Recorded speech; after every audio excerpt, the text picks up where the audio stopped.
İstasyonda inen tek kişi bendim. Rutubet kokusunun işgal ettiği Paris isimli bu şehirde.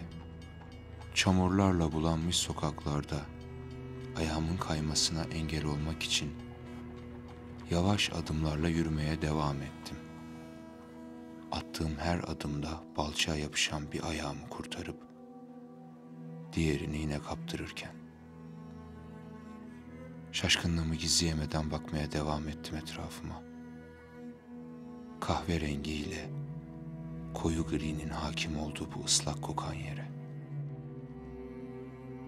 Yer altından kaçmak zorunda kalan uzun kıllı büyük fareler, ait olmadıkları yer üstünde korkuyla koşmaya devam ettiler etrafımda. İnsanlarsa ümitsizce ellerindeki küçük kovalarla suların sardığı evlerini, dükkanlarını kurtarmaya çalışıyorlardı. Nasıl bir cehennemin içine düşmüştüm. Bir an önce Benoît Le Foll denen adamı bulmalıydım. Adresin yazılı olduğu kağıdı cebimden çıkarıp insanlara yerini sormaya başladım.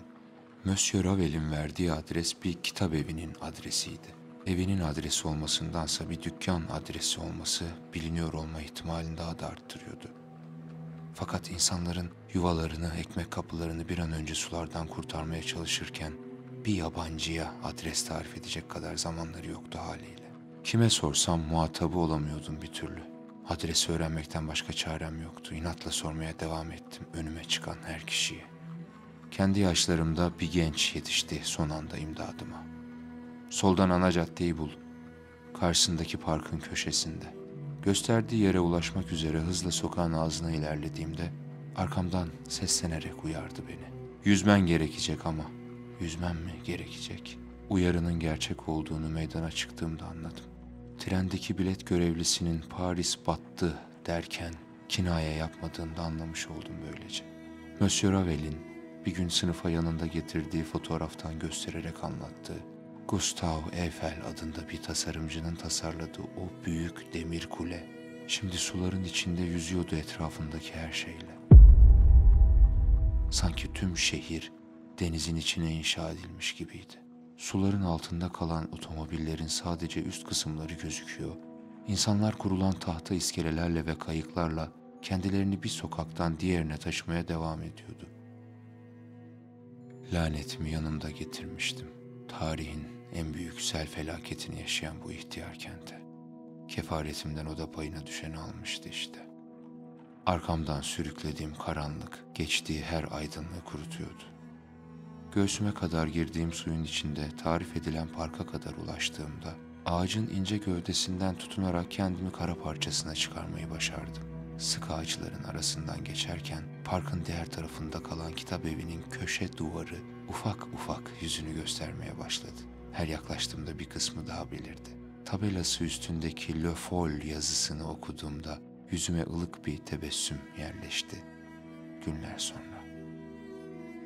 Hiç bilmediğim bu kentte elimdeki yırtık bir kağıdın üstüne alelacele karalanmış bir yeri bu kadar çabuk bulmuş olmama inanamıyordum bir türlü.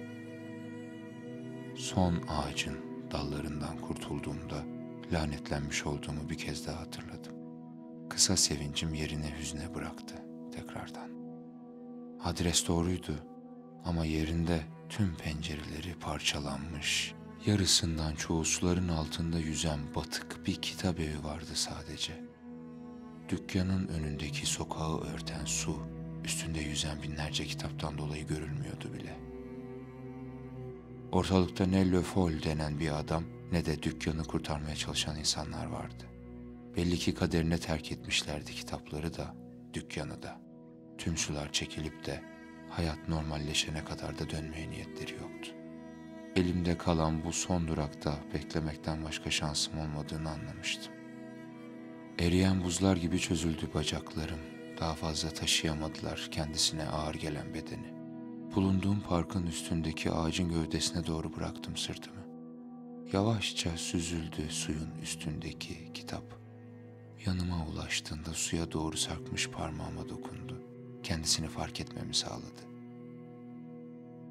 Üstünde sadece yazıların olduğu kapağı sırılsıklam olmuş. Şeffaflaşan sayfaları birbirlerine çoktan yapışmıştı.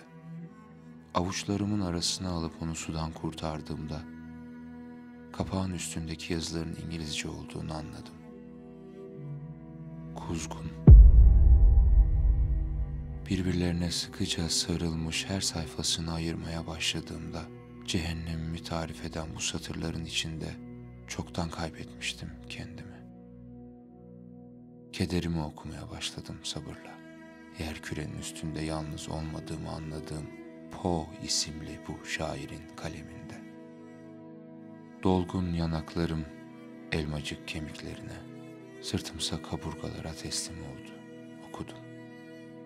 Şehrin tüm kokusunu içine yutan saçlarım uzayan sakallarıma dokundu. Okudum.